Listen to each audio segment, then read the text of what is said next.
नमस्ते दोस्तों, स्वागत है आप सबका आपके अपने चैनल अभी वाणी में। और मेरा नाम है अभिषेक शर्मा। आज रविवार 2 अप्रैल संडे 2 अप्रैल 2023 का दैनिक भास्कर फैमिली क्विज खेलेंगे, जिसको खेल के आप 2100 रुपये का अमेज़ॉन गिफ्ट वाउचर जीत सकते हैं। और इसमें जो है 10 लकी विनर चुने जाएंगे, 10 लकी विजेता जो कि भाग्यशाली होंगे।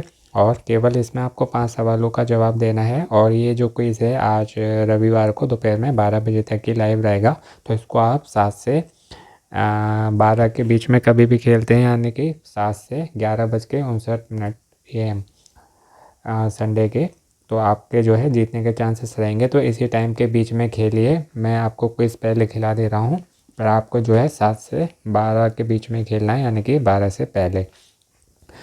तो इसमें सबसे पहले आपको अपनी डिटेल्स भरनी होती है। अगर आप पहले खेल चुके हैं तो आपकी डिटेल जो है इसमें ऑलरेडी आ जाएंगी। जैसे कि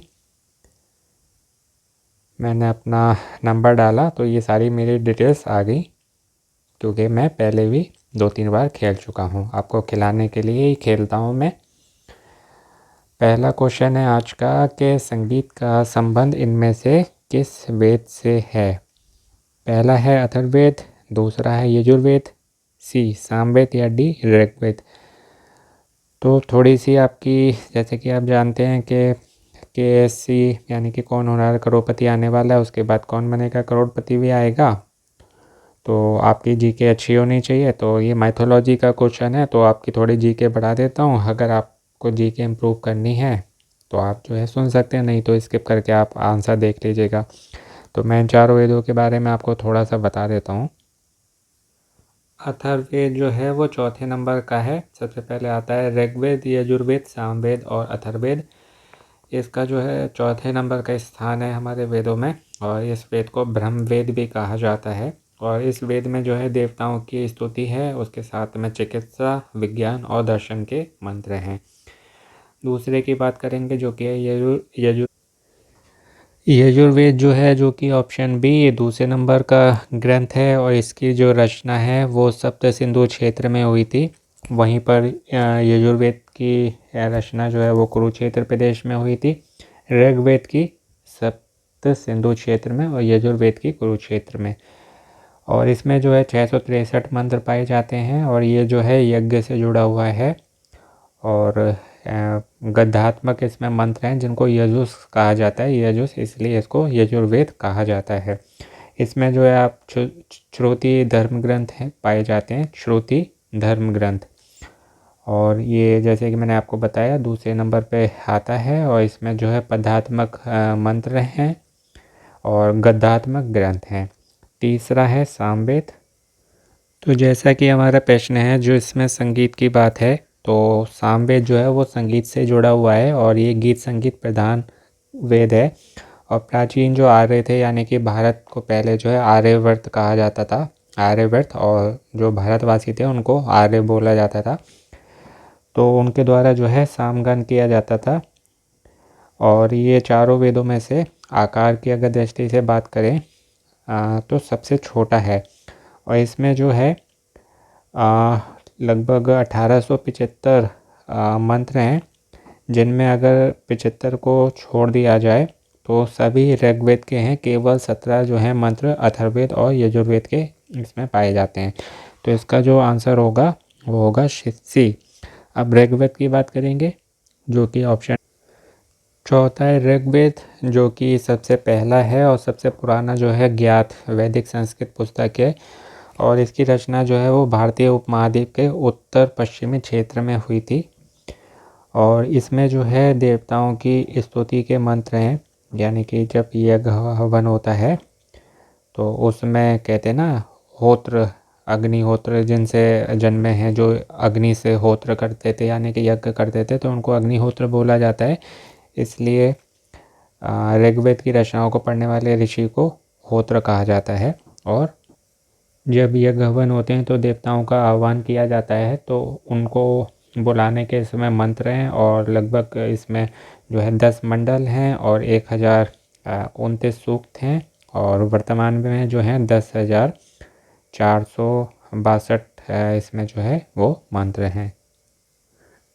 माफ़ कीजिएगा, क्षमा चाहता हूँ, 10,462 नहीं, 10,552 मंत्र हैं, 10,552 और 10 मंडल हैं।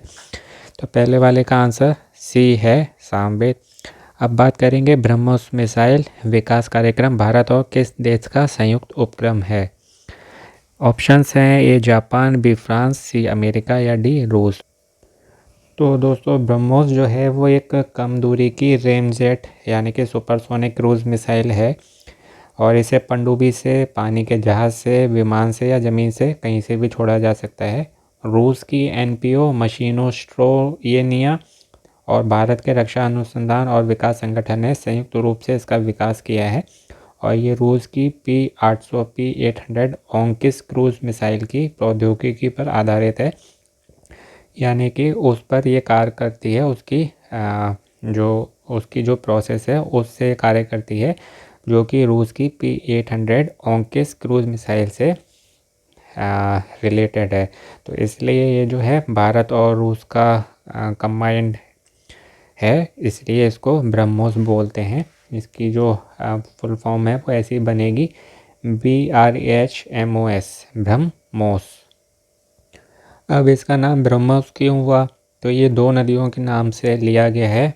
ब्रह्म है भारत की प्रमुख नदी जिसका नाम है ब्रह्मपुत्र, और दूसरी है रशिया की नदी जिसका नाम है मोस्कवा।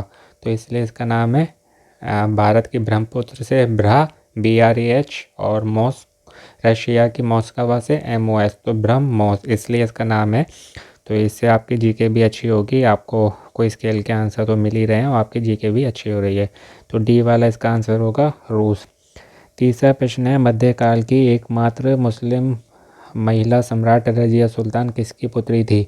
ए कुतुबुद्दीन, बी बलबन, सी इल्तुतमिश या डी नसीर।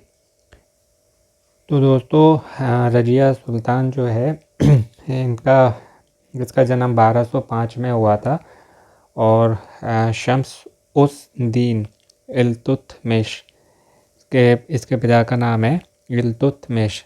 पूरा नाम है उसका शम्स उस दीन इल्तुतमिश के घर में सन 1205 में हुआ था। और ये जो है इल्तुतमिश की इकलौती सिंगल डॉटर थी, यानी कि इकलौती बेटी, और इसने जो है कुतुबुद्दीन ऐबक के अधीन एक दास कार्यकर्ता के रूप में दिल्ली में प्रवेश किया था, यानी कि कुतुबुद्दीन जो राजा था उसके अंडर में एक सेविका के रूप में दिल्ली में एंट्री करी थी और उसने शासक को अपनी दक्षता से, यानी कि अपने अच्छे काम से प्रभावित किया और उसके बाद जो है इसको दिल्ली का गवर्नर के रूप में नियुक्त किया गया था। तो ये रजिया सुल्तान जो है वो इल्तुतमिश की पुत्री थी, तो इसलिए इसका आंसर होगा ऑप्शन सी।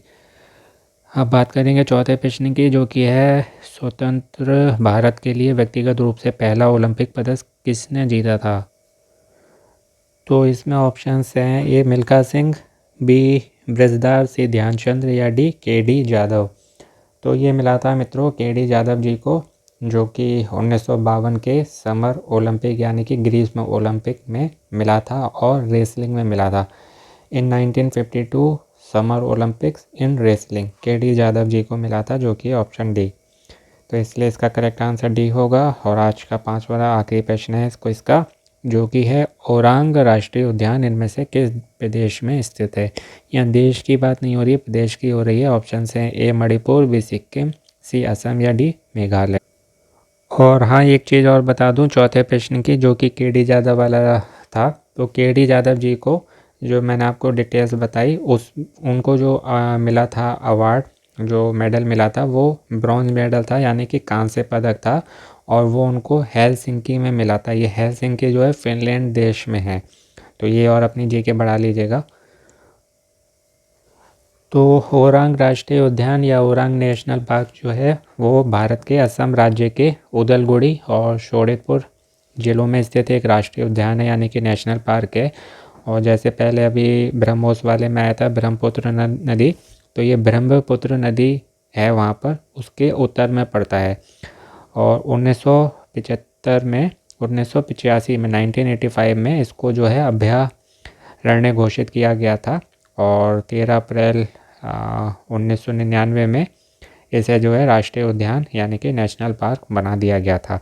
तो ये जो है असम में है, इसलिए इसका आंसर होगा ऑप्शन सी असम। और ये जो है दोस्तों, ये लगभग 79.28 किलोमीटर में फैला हुआ है, यानी कि इतने हिस्से को ये कवर करता है 79.28।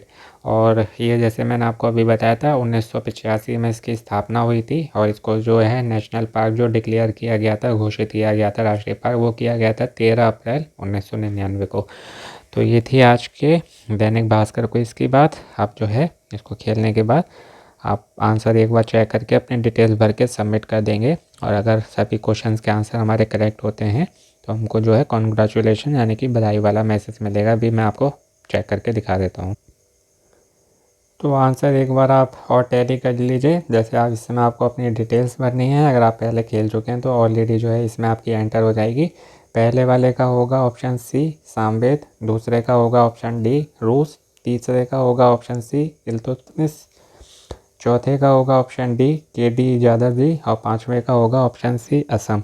इसके बाद क्या करना है, आपको सबमिट करना है। सबमिट पे टच कर देंगे, अगर सही होंगे तो बधाई वाला मैसेज मिलेगा, नहीं होगा तो नहीं मिलेगा। बधाई वाला मिल गया, इसका मतलब सभी सवालों के सही जवाब दिए हमने। और जैसे कि मैंने आपको बताया था, आज रविवार को दोपहर में 12 बजे तक ये क्विज़ लाइव रहेगा, तो आप मॉर्निंग में 7 से 12 के बीच में यानी कि 11:59 तक कभी भी खेल सकते हैं। और इसके विनर्स जो हैं वो आपको जहाँ तक है अगले वीक मिलेंगे, और 10 बजे तक चुने जाएंगे। तो जल्दी से 10 बजे तक में शामिल होने के लिए क्विज़ को खेल लीजिए। अब आपको खेलना कैसे है, इस वीडियो के कमेंट बॉक्स में मैं जो है इसका आपको लिंक दे दूंगा, पिन कर दूंगा। उस पर आप टच करेंगे, रीडायरेक्ट होकर आप इस वेबसाइट पे पहुंच जाएंगे। वहां पर जाके आप क्विज़ खेल सकते हैं। आंसर मैंने आपको बता दिया है, जल्दी से खेल के लकी ड्रॉ में एंटर हो जाइए। और ऐसे ही आगे आने वाले वीडियो के लिए नोटिफिकेशन पाने के लिए चैनल सब्सक्राइब करके घंटी को दबा के सबसे ऊपर वाले ऑल वाले ऑप्शन को चुना ना भूलें, जिससे आपसे कोई भी इंपॉर्टेंट वीडियो का नोटिफिकेशन मिस ना हो। वीडियो अच्छी लगी हो कृपया लाइक शेयर भी कर दें ज़्यादा से ज़्यादा अपने अपनों के साथ, जिससे उनको भी नॉलेज मिल सके, इन्फॉर्मेशन मिल सके, उनको भी बेनिफिट मिल सके और वो भी क्विज खेल सकें।